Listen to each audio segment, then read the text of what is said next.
ये सिर्फ हिंदुस्तान की बात नहीं है, आपके नेपाल हो या पाकिस्तान हो या किसी भी जगह पर आप चले जाए, हर जगह पर मुसलमान परेशान है, हर जगह पर मुसलमान तकलीफों में है। तुर्की के अंदर ये ज़लज़ला आ सकता है तो हमारे और आपके मुल्क में भी आ सकते हैं, आपके नेपाल में भी आ सकते हैं, हमारे हिंदुस्तान के भी आ सकते हैं। आपको बता दूं, हमारे मुल्क में एक शख्स है जिसका नाम यानी वसीम रिजवी था, अभी वो जितेंद्र नारायण त्यागी बन चुका है। मैंने 4 दिन पहले एक वीडियो देखा, वो वीडियो में क्या कह रहा मालूम है? मैं डिप्रेशन में हूँ, मैं परेशान हूँ, मैं इस्लाम को छोड़कर तकलीफों में हूँ, मैं क्या करूँ समझ नहीं। महाभारत उठाइए, उसके अंदर बात बता दी गई है, एकम ब्रह्म थन गित्रंगा वरन वरन संसार पंगा ता माया देवता भाइयों त्रिगुण एक थे गुण निर्ममायो। लोगों जरा गौर से इस मिसाल को सुनो। अल्लाह ताला फरमाते हैं इन्नल्लज़ीना तदऊना मिन दूनिल्लाह ला यख़्लुक़ू ज़ुबाबा। अल्लाह को छोड़कर तुम जिनको पुकारते हो, जिसके सामने सर झुकाते हो, यानी वो मक्खी भी पैदा नहीं कर सकता। अस्सलामु अलैकुम व रहमतुल्लाहि व बरकातुहू। अल्हम्दुलिल्लाह नहमदुहु व नस्तईनुहु व नस्तगफिरुहु व नऊज़ु बिल्लाहि मिन शुरूरि अनफुसिना व मिन सय्यिआति अअमालिना। मन यहदिहिल्लाहु फला मुदिल्ल लहु व मन युद्लिल्हु फला हादिय लहु।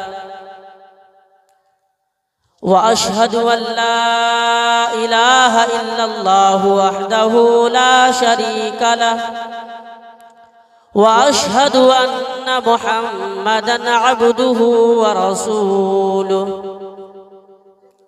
अम्मा बअद फ़इन्न खैरल हदीस किताबुल्लाह व खैरल हदी हदी मुहम्मदिन सल्लल्लाहु अलैहि वसल्लम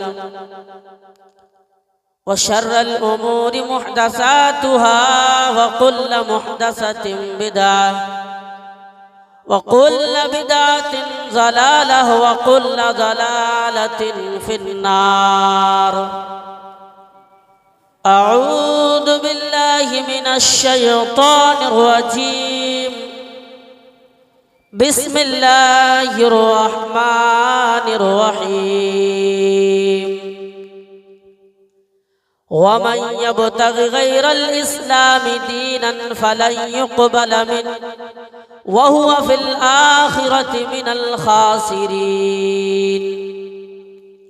व क़ाल अल्लाहु तआला इन्नद-दीन इंदल्लाहिल इस्लाम। वेदाहमिद पुरुष महानिमादित्य अरुण तपस प्रस्ताद। मुअज़्ज़ज़ सदर मुहतरम नाज़िम इजलास, स्टेज पर बैठे हुए उलमा इकराम, इस इलाके से आए हुए सामिईन, नौजवान साथियों, अजीज बच्चों, पर्दे के अंदर मेरी माँ बहनों, अल्लाह रब्बुल आलमीन का करम है कि अल्लाह रब्बुल आलमीन ने हमें और आप सबको इस मजलिस में बैठकर दीन की बातें सुनने की तौफीक अता फरमाए। उस अल्लाह रब्बुल आलमीन से दुआ है कि हमें सही सही बोलने और आप सबको और हमको उस पर अमल करने की तौफीक अता फरमाए। आमीन। मेरे भाइयों, इस्लाम सबसे प्यारा मजहब है और ये इस्लाम कोई नया मजहब नहीं है कि आप बता दें कि इस्लाम नया मजहब है और ये मजहब सिर्फ मुहम्मदुर रसूलुल्लाह सल्लल्लाहु अलैहि वसल्लम को दिया गया है, तो ऐसी बात नहीं है। ये सबसे पुराना मजहब है। आदम से लेकर मुहम्मदुर रसूलुल्लाह सल्लल्लाहु अलैहि वसल्लम तक जितने भी अंबिया आए, जितने भी रसूल आए, सारे नबियों का, सारे रसूलों का कोई मजहब था तो मजहब इस्लाम। और आपको ताज्जुब की बात बता दूं, इस दुनिया के अंदर जो भी इंसान, जो भी बच्चा पैदा ले रहा है, जो भी बच्चा जन्म ले रहा है वो इस्लाम के अंदर पैदा हो रहा है। आप कहेंगे कि मुसलमान है, मुसलमान के घर में पैदा ले रहा है, मुसलमान के घर में जन्म ले रहा है तो मुसलमान तो होगा ही। ये तो 100% सच बात है। लेकिन ताज्जुब की बात है, अल्लाह के नबी सल्लल्लाहु अलैहि वसल्लम ने फरमाया कि अगर वो सिखों के घर में पैदा हो रहा है तब भी मुसलमान पैदा हो रहा है, अगर यहूदियों के घर में पैदा हो रहा है तब भी मुसलमान इस्लाम के अंदर पैदा हो रहा है, अगर वो क्रिश्चियन ईसाइयों के घरों में पैदा हो रहा है, जन्म ले रहा है, तब भी मुसलमान होकर इस्लाम में जन्म ले रहा है। आइए देखिए अल्लाह के नबी सल्लल्लाहु अलैहि वसल्लम ने फरमाया, मा मिन मौलूदिन इल्ला युलदु अलल फितरा। अल्लाह के नबी सल्लल्लाहु अलैहि वसल्लम फरमाते हैं, अगर कोई इंसान का बच्चा पैदा ले रहा है, अगर वो इस्लाम के अंदर मुसलमानों के घरों में हो या सिखों के घरों में हो या ईसाइयों के घरों में हो या क्रिश्चियनों के घरों में हो या यहूदियों के घरों में हो या किसी भी मजहब या किसी भी धर्म के चलने वालों के घरों में पैदा ले रहा है तो मुसलमान होकर वह इस्लाम में जन्म ले रहा है, वो इस्लाम के अंदर पैदा हो रहा है। क्यों वह इस्लाम के अंदर इसलिए पैदा हो रहा है, अल्लाह के नबी ने फरमाया अब ये जिम्मेदारी है उनके बड़ों पर, अब उनकी जिम्मेदारी है उनके वालिदैन पर, अब ये जिम्मेदारी है उनके भाई लोगों पर जो बड़े हैं, उनसे बड़े हैं, जो दीन पर चलते हैं। हाँ, अगर उनके वालिदैन उसे इस्लाम का हुक्म दे तो इस्लाम पर वो चलता है। अगर वालिदैन ये बताए बेटा ये काम गलत है, ये काम मत करो, फला काम मत करो, फला गलत है, फला काम नहीं करना है, तो वो छोड़ देता है। लेकिन अगर वही वालिदैन अगर ये हुक्म कर दे शराब पियो तो बच्चा शराब पीने लगता है। और ताज्जुब की बात तो ये है, अगर बाप शराबी बन जाए तो बेटा भी शराबी बन जाता है, बेटा भी शराब पीने लगता है। क्यों? इसलिए चाहिए कि बाप को शराब से परहेज करना चाहिए। इस्लाम के अंदर पैदा ले रहा है हर बच्चा, हर इंसान का, यानी पूरी दुनिया में जो भी औलाद, इस दुनिया में जो भी बच्चा पैदा हो रहा है, जन्म ले रहा है, वो इस्लाम के अंदर।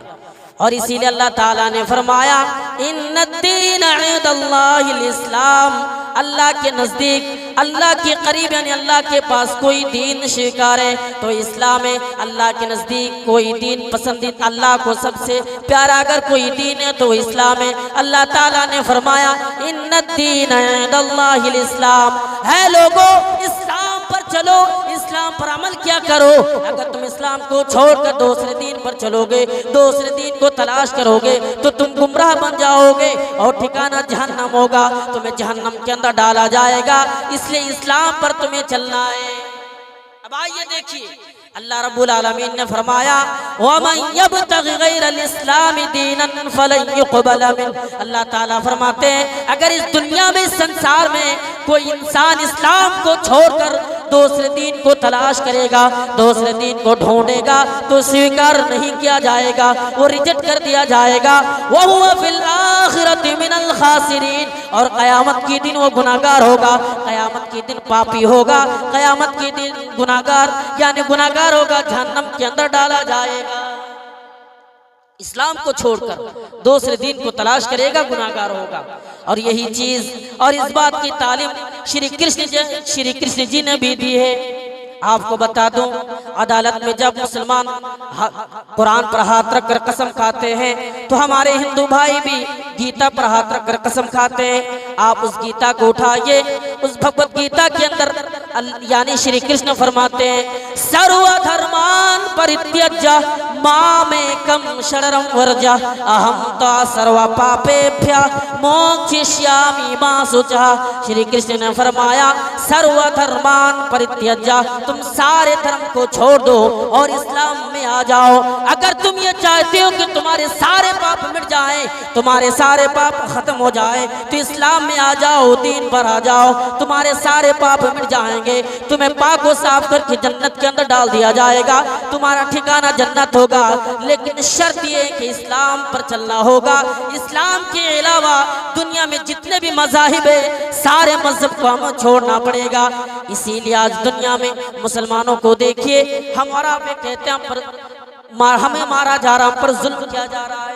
हम ये कहते हैं आमतौर से हम पर जालिम हुक्मरान मुसल्लत है, हमें मारा जा रहा है। लेकिन डॉक्टर जाकिर नाइक कहते हैं मैंने जब किताबों का मुताला किया, मैंने जब किताबों को पढ़ा, पढ़ने के बाद सबसे प्यारा अगर कोई मजहब लगा तो मजहब इस्लाम। लेकिन मैंने दुनिया का दौरा किया, मैंने दुनिया को देखा, हर कौम के अंदर मैंने जा जा कर देखा।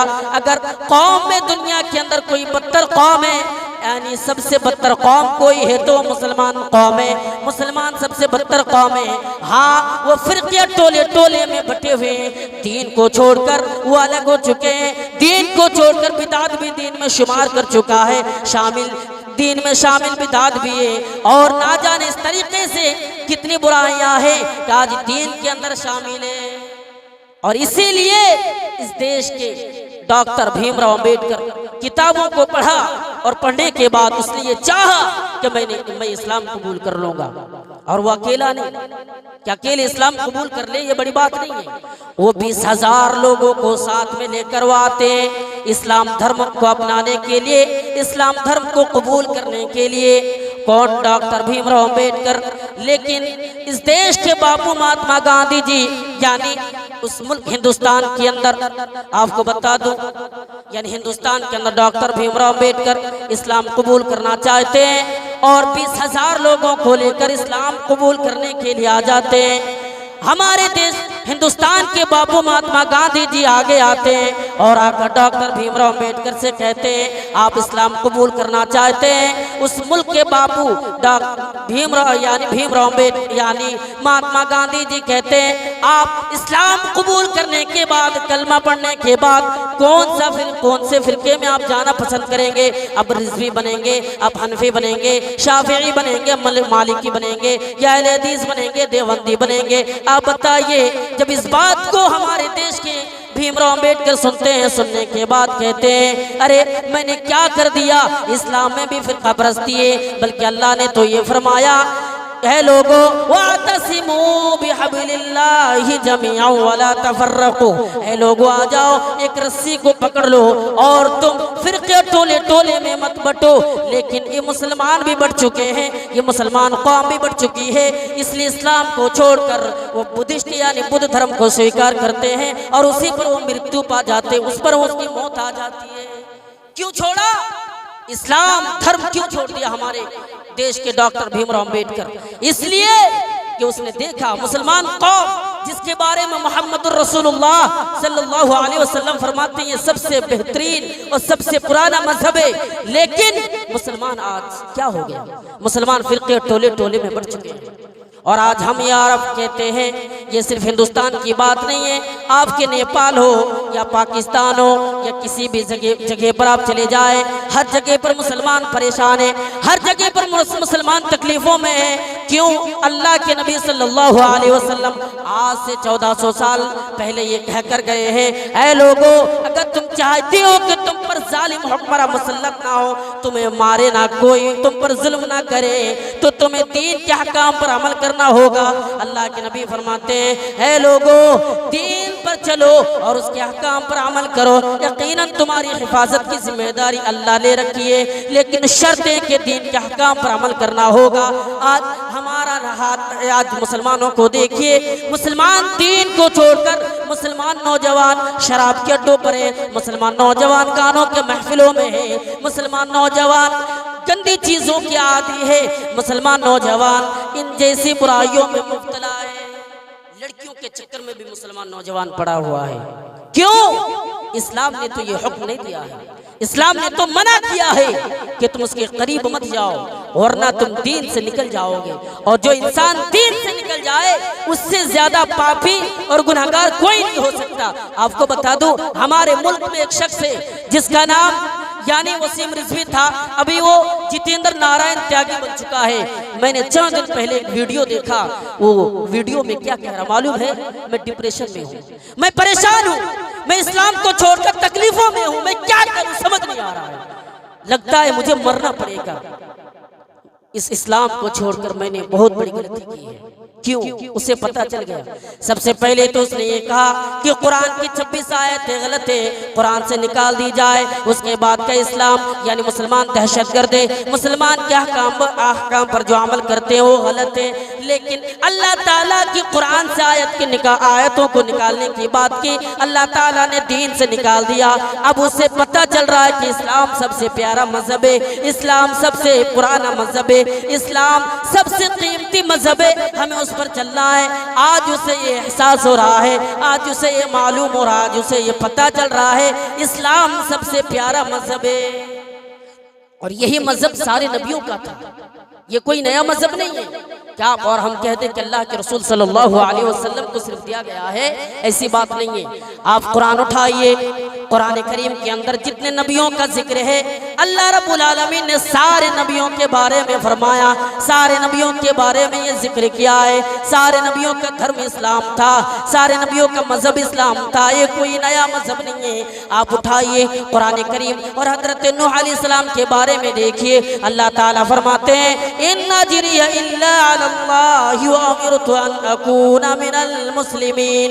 अल्लाह ताला ने फरमाया, हजरत नूह अलैहिस्सलाम कहते हैं कि मेरा अजर सवाब तो मुझे अल्लाह ताला देगा, मुझे ये भरोसा है, लेकिन अल्लाह ने जो मुझे हुक्म दिया है कि मैं इस्लाम पर चलूं, मैं इस्लाम पर चलता रहूं, मैं मरते दम तक इस्लाम पर अमल करूं, क्योंकि अल्लाह का हुक्म है। देखिए हजरत नूह अलैहिस्सलाम का जो धर्म था वो इस्लाम था।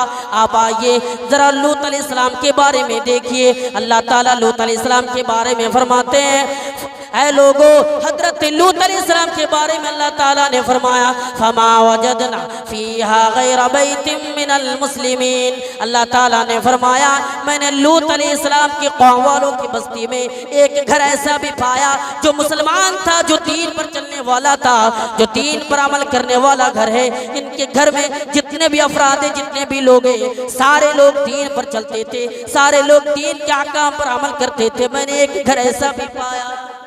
देख रहे हैं, सारे नबियों का मजहब इस्लाम था। अब आइए जरा इब्राहिम अलैहिस्सलाम के बारे में देखिए। इस इब्राहिम को उनकी कौम वालों ने जलाने का हुक्म दिया, जलाया गया, लेकिन ये अलग बात है, अल्लाह ताला ने आग को हुक्म दिया था, आग तो ठंडी हो जा, आग तो सलामती हो जा। उसके बारे में अल्लाह ताला ने फरमाया मा काना इब्राहीम यहूदिय्यन वला नसरानिय्यन वलाकिन काना हनीफन मुस्लिमा। अल्लाह ताला ने फरमाया इब्राहिम ना मुसलमान, इब्राहिम ना यहूदी थे, इब्राहिम ना ईसाई थे, बल्कि इन लोगों से कटकर, इन लोगों से अलग, इन लोगों से हटकर मुसलमान थे। इब्राहिम कौन थे? इब्राहिम मुसलमान थे, इब्राहिम दीन पर चलने वाले थे, इब्राहिम दीन के अहकाम पर अमल करने वाले थे। इब्राहिम का जो मजहब था वो इस्लाम था। हजरत इब्राहिम अलैहिस्सलाम दीन पर अमल क्या करते थे। अब आइए कुरान करीम सूरह बकरा उठाइए, उसके अंदर अल्लाह रब्बुल आलमीन ने 4 नबियों का जिक्र किया और उसके बाद फरमाया सारे नबियों का मजहब इस्लाम है, सारे नबियों का मजहब कोई है तो इस्लाम है।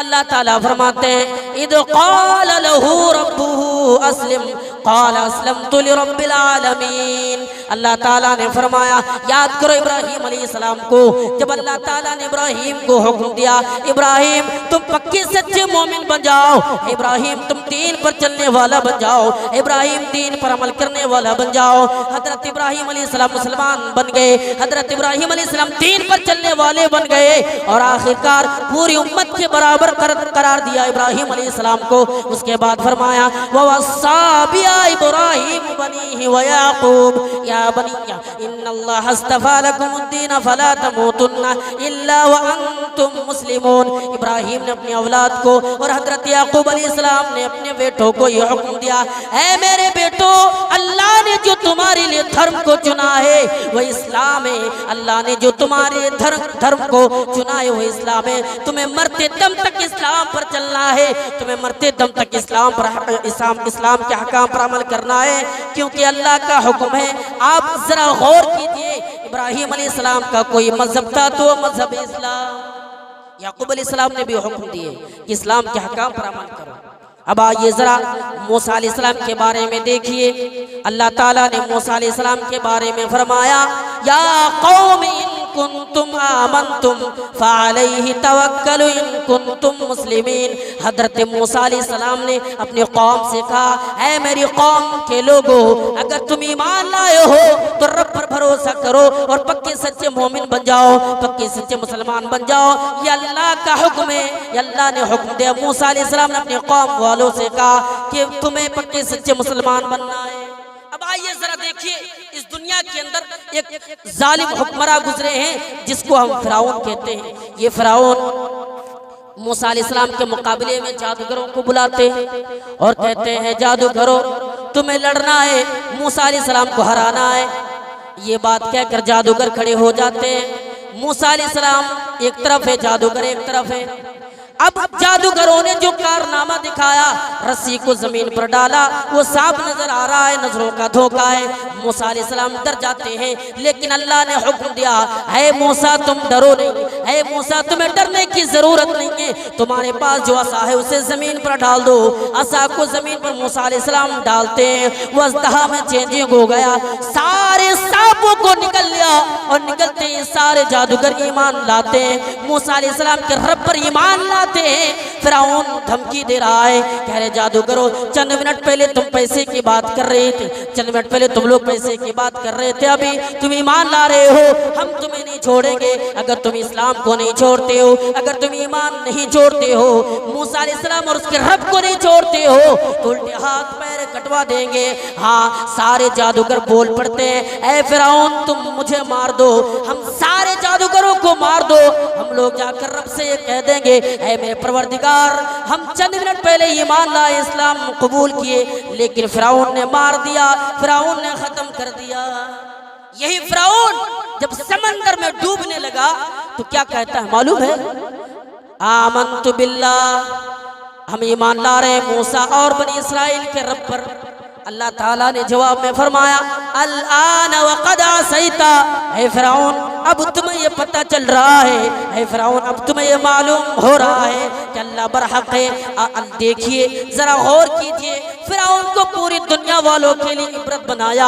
आज भी उनकी लाश मिस्र में पड़ी हुई है, मिस्र की सरजमीन पर आप यूट्यूब के जरिए से देख सकते हैं। फिरौन को दुनिया वालों के लिए इबरत इसलिए बनाया, ऐ लोगों फिरौन को देखो जिस दुनिया में कहता था ना रब्बुकुम लाला, मैं रब हूँ, मैं इस दुनिया को, दुनिया में जितने भी लोग मैंने पैदा किया, अल्लाह ताला ने ऐसी सजा दी है, पूरी दुनिया वालों के लिए भी इबरत बनाया है। अब जरा देखिए, फिरौन ने कहा इस्लाम सच्चा है, ईमान वाले सच्चा बरहक है। उसके बाद हजरत यूसुफ अलैहिस्सलाम का भी किस्सा मौजूद है। अल्लाह ताला फरमाते हैं, फातिरिस समावाति वल अर्द, है मेरे जमीन व आसमान के मालिक है मेरे परवरदिगार, तू ही तो दुनिया व आखिरत दोनों जगहों का सरपरस्त है। लेकिन बस आपसे तमन्ना आरज़ू ये है कि जब तक मैं धरती में रहूं, जब तक मैं दुनिया में रहूं मुसलमान बनकर रहूं, जब तक इस दुनिया में रहूं मुसलमान बनकर रहूं, लेकिन जब खात्मा हो तो ईमान पर हो, इस्लाम पर हो। आपसे इतनी दुआ है कि आप जब खात्मा हो तो इस्लाम पर हो, ईमान पर हो।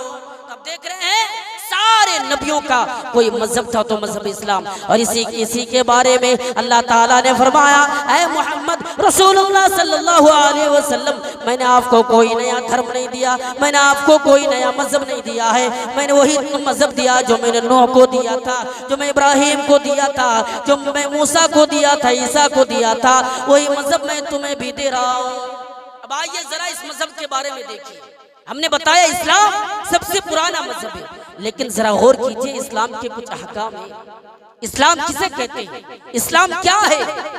अल्लाह के नबी सल्लल्लाहु अलैहि वसल्लम फरमाते हैं, बुनियल इस्लाम अला खम्सिन शहादतु अल्ला इलाहा इल्लल्लाह। अल्लाह के नबी फरमाते हैं इस्लाम की बुनियाद 5 चीज़ों पर कायम है, और पहली चीज़ यानी अल्लाह के सिवा कोई माबूद नहीं, अल्लाह के सिवा कोई माबूद बरहक नहीं, व अन्ना मुहम्मदुर रसूलुल्लाह, और आखिरी नबी मोहम्मद सल्लल्लाहु अलैहि वसल्लम आखिरी नबी आखिरी रसूल है। उसके बाद फरमाओ तो कीमस सलाह, नमाज कायम करना, व तूतियज ज़कात, ज़कात अदा करना, व तसूम रमज़ान, और रमज़ान के महीने में रोज़ा रखना यानी रोज़े को रखना, व तहुज्जल बैत इन इस्तताअत इलैहि सबीला, यानी अगर यानी इस्तिताअत हो, ताकत हो तो बैतुल्लाह का हज करना, यानी इस्तिताअत रहने के बावजूद जो हज ना करे वो गुनाहगार है, इस्तिताअत हो तो उसे हज करना पड़ेगा।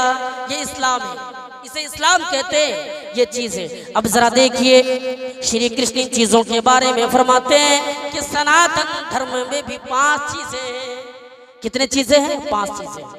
सनातन धर्म के अंदर 5 चीजें। अपने बेटे अर्जुन से कहते हैं, हे अर्जुन, इस्लाम के अंदर यानी सनातन धर्म में भी 5 चीजें। अब देखिए श्री कृष्ण फरमाते हैं, सनातन धर्मम पंचम वस्तु वस्ति, प्रथम वस्तु एकम ब्रह्म, द्वितीय नास्ति नेनास्ति किंचन, द्वितीय वस्तु षष्ठांग कर्तव्य, तृतीय वस्तु वरधारी, चतुर्थ वस्तु दानम दीक्षिता, पंचम वस्तु तृतीयत्र कर्तव्य नेह गंगा जलेश भवत।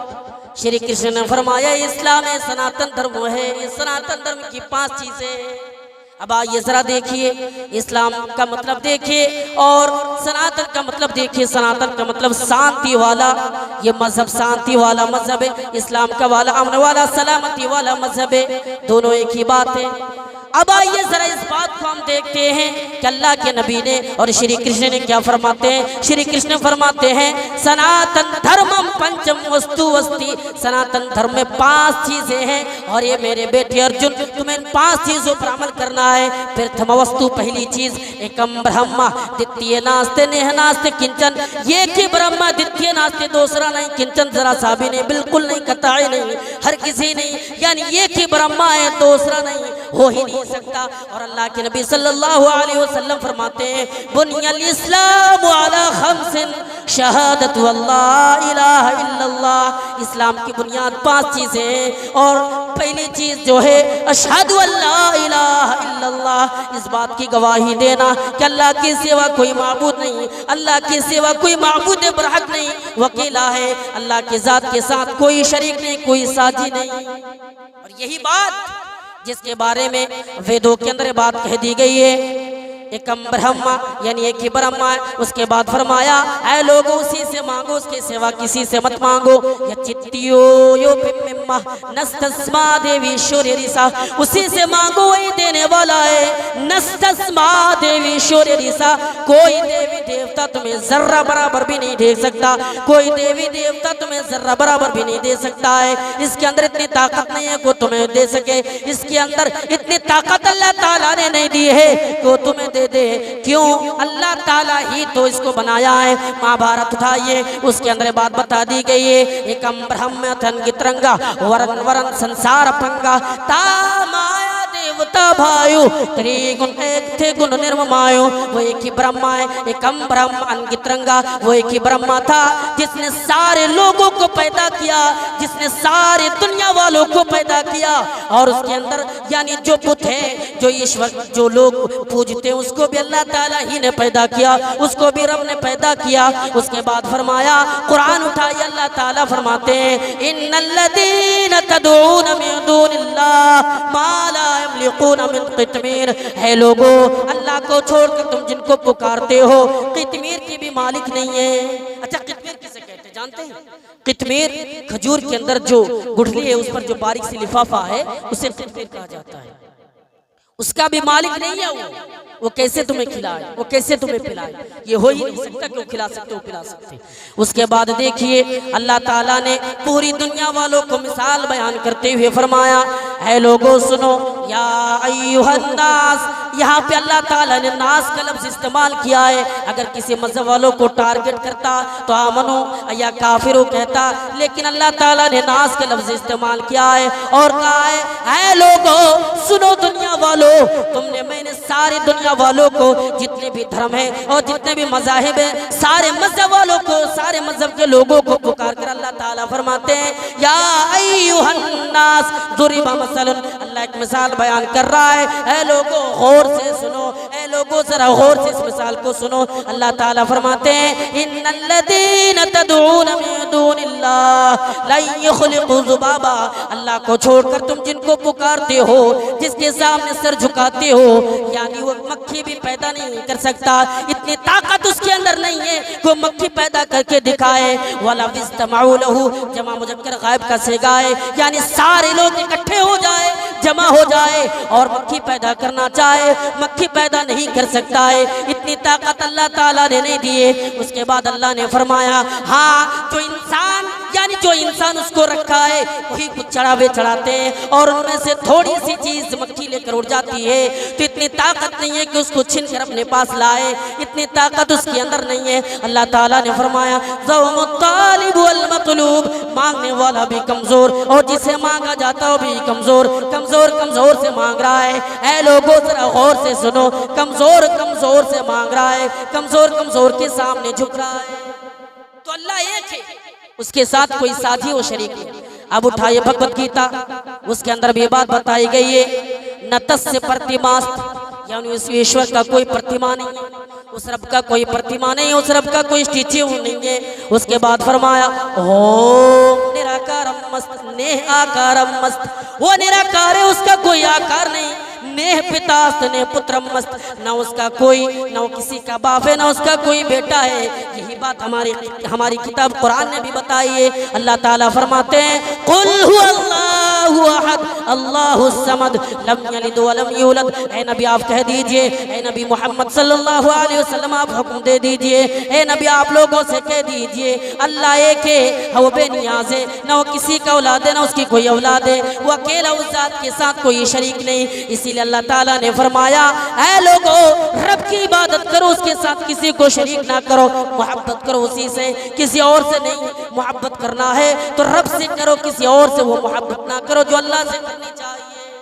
अच्छा ये बात मैंने इसलिए बताया कि दुनिया के अंदर बहुत सारे लोग ऐसे हैं जो अल्लाह को छोड़कर दूसरे लोगों से मोहब्बत करता है, जो मोहब्बत अल्लाह से करनी चाहिए, जो मोहब्बत अल्लाह से रखनी चाहिए, किसी और के सामने जाकर सर को झुका रहा है, सजदा कर रहा है, उससे मोहब्बत कर रहा है, प्यार कर रहा है, इश्क कर रहा है। लेकिन अल्लाह ताला ने फरमाया नहीं, वो मोमिन नहीं हो सकता, वो सच्चे पक्के मोमिन नहीं है।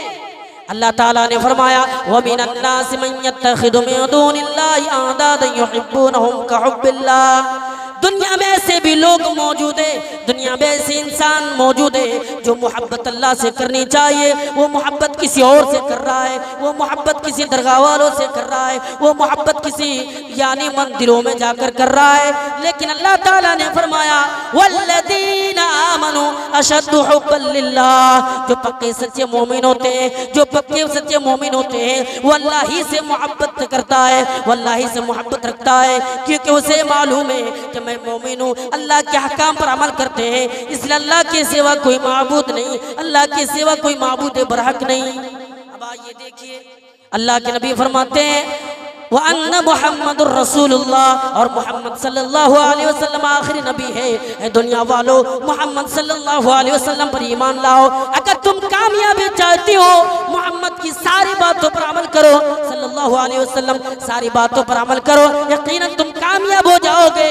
इस दुनिया के अंदर कामयाबी का रास्ता यही है कि मोहम्मद की बातों को मानो। उठाइए वेदों की किताब, उसके अंदर देखिए वेदाहमिद पुरुष महानिमादित वरुण तपस प्रस्ताद, यानी फरमाया गया है अहमद नाम का आदमी जन्म लेगा, महान इमादित महान पुरुष होगा, महान इंसान होगा। वरुण तपस्या लोगों उस ईश्वर यानी उस मोहम्मद सल्लल्लाहु अलैहि वसल्लम की तपस्या करना, यानी उसी की कुटिया में चले जाना।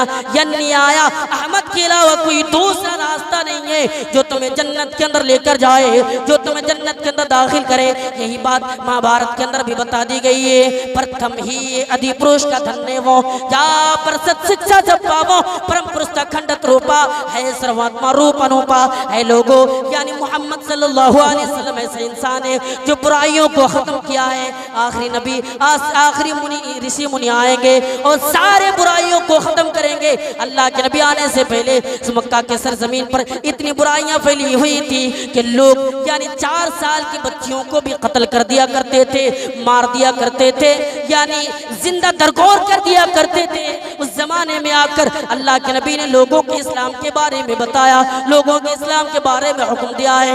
इसलिए वेदों की किताब महाभारत के अंदर ये बात बता रही है कि लोगों उस एशिया ने उस महान इंसान की बातों पर अमल करना कामयाब हो जाओगे। हमारी किताब कुरान के अंदर भी अल्लाह ताला ने क्या कहा कि मोहम्मद की बातों को मानो, मोहम्मद जो तुम्हें बताए सल्लल्लाहु अलैहि वसल्लम उसके हुक्म पर अमल करना, यकीनन तुम कामयाब हो जाओगे। अल्लाह के नबी ने फरमाया तुम गुमराह नहीं हो सकती हो, तुम्हें कोई मार नहीं सकता, तुम पर कोई जुल्म नहीं कर सकता, या किसी भी मुल्क में रहो तुम्हें कोई मार नहीं सकता या मुल्क से निकाल नहीं सकता।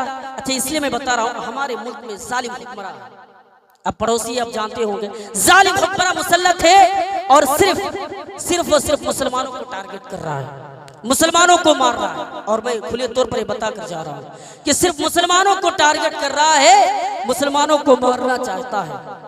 तो उन जालिमों के लिए अल्लाह के नबी ने फरमाया तुम्हें कोई मार नहीं सकता, तुम पर कोई जालिम हुक्मरान मुसल्लत नहीं हो सकता। शर्त है कि तुम्हें दो चीजों पर अमल करना होगा। पहली चीज किताबुल्लाह, अल्लाह की किताब कुरान मजीद, किताब पर चलना है, किताब जो बताया अमल करना है। उसके बाद अल्लाह के नबी फरमाते हैं यानी मेरा तो तरीका इताअत करना, रसूल के अहकाम पर अमल करना। तुम पर कोई जुल्म नहीं कर सकता, तुम्हें कोई मार नहीं सकता, तुम्हें कोई खत्म नहीं कर सकता। उसके बारे में अल्लाह के नबी खुद अपने बारे में फरमाते हैं यानी मोहम्मद सल्लल्लाहु अलैहि वसल्लम आखिरी नबी है, आखिरी रसूल है। लोगों उसके अहकाम पर अमल करना, यकीनन तुम कामयाब हो जाओगे। अब आइए श्री कृष्ण दूसरी चीज फरमाते हैं, द्वितीय वस्तु साष्टांग कर्तव्य, यानी आठों अंगों को जमीन पर रखकर ईश्वर की भक्ति करो, यानी पूजा करो, नमाज पढ़ो। हम नमाज में भी आठों अंगों को रखते हैं, सर और नाक, दो हाथ, दो पैर, दो घुटने, ये कुल 8 अंग हैं जो हम नमाज में रखते हैं। तो इसी के बारे में श्री कृष्ण ने फरमाया आठों अंगों को जमीन पर रखकर ईश्वर की भक्ति करो। और यहाँ अल्लाह के नबी फरमाते हैं वह तो कीमत, लोगों नमाज कायम करना, नमाज मत छोड़ना। क्यों? इसलिए कि नमाज मेरी आंखों की ठंडक है। अल्लाह के नबी ने फरमाया यही नमाज है जिसके बारे में क़यामत के दिन सबसे पहले सवाल किया जाएगा, यही नमाज है जिसके बारे में अल्लाह के नबी अपने आखिरी टाइम पर भी लोगों को हुक्म दिया, अस्सला, लोगों नमाज का ख्याल रखना, नमाज का ख्याल रखना। यही नमाज है जिसके बारे में अल्लाह के नबी सल्लल्लाहु अलैहि वसल्लम ने फरमाया मोमिन और काफिरों के दरमियान फर्क कर देने वाली चीज है। यही नमाज है जो लोगों को बताया है लोगों नमाज कायम करोगे तो जन्नत में दाखिल हो जाओगे, अगर नमाज नहीं पढ़ोगे तो पापी बन जाओगे, गुनाहगार बन जाओगे। क्यों? अल्लाह के नबी ने फरमाया मोमिन और काफिरों के दरमियान फर्क कर देने वाली चीज यही नमाज है, यही नमाज है। नमाज कायम करते रहो, नमाज के हकाम पर चलते रहो, ये इस्लाम है। हमें नमाज पढ़ना है। आज देखिए मुसलमान परेशान है। आज देखिए आप किसी भी मुल्क में चले जाइए, नेपाल हो, इंडिया हो, या आप किसी भी मुल्क में चले जाइए, किसी भी देश या किसी भी कंट्री में आप चले जाइए, देखिए एक बाप अपने बेटे को सोने का हुक्म देता है, ये बताता है बेटा जल्दी सो जाओ, सुबह उठकर तुम्हें काम के लिए जाना है। बाप ये हुक्म देता है बेटा तुम जल्दी सो जाओ, सुबह उठकर तुम्हें स्कूल जाना है, बेटा जल्दी सो जाओ, तुम्हें पैसा कमाना है। लेकिन एक जवान बेटे को जिसकी उम्र 25 साल हो चुकी है, आज तक एक उसी बाप ने कभी ये हुक्म नहीं दिया बेटा तुम जल्दी सो जाओ, क्योंकि तुम्हें फजर की नमाज में उठना है। जरा गौर कीजिए माशरे में नमाज की कमी क्यों है? माशरे में मुसलमानों को टारगेट क्यों किया जा रहा है? मुसलमानों को मारा क्यों जा रहा है? इसलिए कि बाप ने अपने बच्चे को कभी ये हुक्म नहीं दिया है कि बेटा जल्दी सो जाओ, तुम्हें फजर में उठकर नमाज पढ़ना है, नमाज के लिए जाना है। हम नमाज पढ़ते हैं, कितने लोग नमाज पढ़ते हैं? अब अभी बोला जाए हाथ उठाए तो कितने 100 में से 10 लोग होंगे जो हाथ उठाकर बोलेंगे मैं नमाज पढ़ता हूँ। और कौन लोग होंगे? वो लोग होंगे जो बुढ़ापे की उम्र में पहुंच चुका है। जवान कोई पढ़ रहा तो गुस्सा ना करे, लेकिन अक्सर ज्यादातर लोग बुढ़ापे में लोग पहुंचते हैं तो नमाज पढ़ते हैं। किसी कहने वालों ने सच कहा है लोगों तुम बुढ़ापे में अल्लाह की इबादत कर रहे हो, वही इबादत तुम जवानी में करके देखो, वही इबादत तुम जवानी में करोगे तो तुम्हें फायदा होगा। वही इबादत तुम कभी 20 और 25 साल की उम्र में मस्जिदों में जाकर देखो, तुम कामयाब हो जाओगे। यही मस्जिद आज यानी मस्जिद वीरान है, मस्जिदों में पुकारने वाले मौजूद नहीं है। एक इमाम साहब है जो अल्लाहु अकबर कहते हैं, उसके बाद उसके पीछे मुसल्ले यानी उसके पीछे 2 से 4 लोग हैं, और वो लोग हैं जो 70 साल यानी 80 साल की उम्र पर पहुंच चुके हैं। तो नमाज कायम क्या करो, कामयाबी चाहते हो नमाज पढ़ा करो। अल्लाह के नबी ने फरमाया लोगों नमाज पढ़ा करो, वक्त हो जाए तो नमाज पढ़ा करो। यही नमाज जिसके बारे में श्री कृष्ण ने अपने बेटे अर्जुन से भी कहा था, है मेरे बेटे जब ईश्वर की भक्ति करना तो पांचों टाइम भक्ति क्या करना, ईश्वर की भक्ति करते रहना। और ईश्वर की भक्ति इसलिए करना, ईश्वर की भक्ति में आगे बढ़ना और आगे बढ़कर यानी उस वक्त दिलो जान लगा कर करना। ईश्वर की भक्ति दिलो जान लगा कर करोगे तो कामयाब हो जाओगे। लेकिन ये सोचोगे कि मैं नमाज में खड़ा रहूं और किसी बाजार को याद करूं, किसी जगह को खेत खलियान को याद करूं, तो तुम कामयाब नहीं हो सकते हो। नमाज पढ़ो तो दिलो जान लगा कर नमाज पढ़ा करो। यही नमाज जिसके बारे में अल्लाह के नबी ने फरमाया कि अगर कोई इंसान नमाज नहीं पढ़ता, अगर कोई इंसान नमाज से दूर है, जिसके बारे में अमीरुल मोमिनीन हजरत उमर फरमाते हैं ये जमीन भी उसे पसंद नहीं करता, ये गवारा नहीं करता कि जमीन के अंदर वो दफन हो, बल्कि जमीन ये चाहती है कि उसको दबोच कर खत्म कर दिया जाए। ये बेनमाजी का हाल है मेरे भाइयों। हमने देखा तुर्की के अंदर जो जल्जला आया, हम लोग कहते हैं तुर्की में जल्जला आया यानी जल्जले में सारे लोगों को तबाह व बर्बाद कर दिया। लेकिन ये जल्जला से हमें सबक भी दे रहा है कि हमें नमाजी बनना पड़ेगा, हमें पांचों टाइम की नमाज पढ़ना पड़ेगा। क्यों? तुर्की के अंदर ये जल्जला आ सकता है तो हमारे और आपके मुल्क में भी आ सकते हैं, आपके नेपाल में भी आ सकते हैं, हमारे हिंदुस्तान के भी आ सकते हैं। जब हम जुल्म करने लगेंगे, जब हम यानी गुनाहगार और पापी बन जाएंगे तो उस मुल्क में भी हम यानी पापी बन जाएंगे, तो उस मुल्क में भी यानी जल्जला भी आ सकता है। ये भारी बात नहीं है, अल्लाह सबक दे रहा है कि लोगों देखो और सच्चे बन जाओ, अच्छे इंसान बन जाओ। तो अल्लाह के नबी ने फरमाया लोगों नमाज कायम किया करो, लोगों नमाज पढ़ा करो, कामयाबी चाहती हो तो नमाज पढ़ा करो। हाँ आज अजान होती है, हम जाकर सो जाते हैं, मोबाइलों के चक्कर में पड़ जाते हैं, मोबाइल देखते हैं, लेकिन यही मोबाइल रखकर हम नमाज भी पढ़ सकते हैं। लेकिन दिल नहीं चाहता, अरे दिल ये सोचता है अभी नमाज पढ़ के क्या करूं, बुढ़ापा तो आने दो। अरे कितने बेगैरत इंसान हो जो जवानी में तुम अल्लाह की इबादत नहीं करते हो, बुढ़ापा का इंतजार करते हो। तुम्हारे सामने जवान की मौत हो रही है। आपने देखा चंद दिन पहले मौलाना अब्दुल गफ्फार सलाफी हफिज़हुल्लाह तआला गाड़ी एक्सीडेंट होने की वजह से यानी कुछ लोग जख्मी हो गए, अल्लाह ने उसे बचा लिया। अगर अल्लाह चाहता तो वो मर जाते। हम भी उस तरीके से एक्सीडेंट होते हैं और हम परेशान हो जाते हैं। क्यों?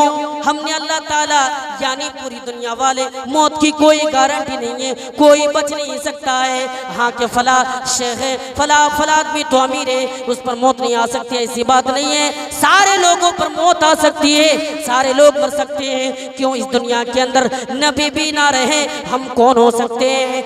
नबी इस दुनिया से नबी को भी जाना पड़ा। आपसे पहले मूसा अलैहिस्सलाम आए, वो मूसा अलैहिस्सलाम कहा करते थे वो मौत को नापसंद करते थे, लेकिन उस पर भी मौत आई, उसे भी मरना पड़ा। इसलिए लोगों नमाज कायम क्या करो, नमाज छोड़कर भागो नहीं, नमाज छोड़कर भागना नहीं है। और यही चीज श्री कृष्ण भी फरमाते हैं और इसी चीज के बारे में अल्लाह के नबी ने भी फरमाया। अब आइए श्री कृष्ण तीसरी चीज के बारे में फरमाते हैं दानम दीक्षिता यानी दान दो, सदका करो। अल्लाह के नबी फरमाते हैं व तुकीमस्सला व तुतियज़ ज़का, लोगों ज़कात अदा करो।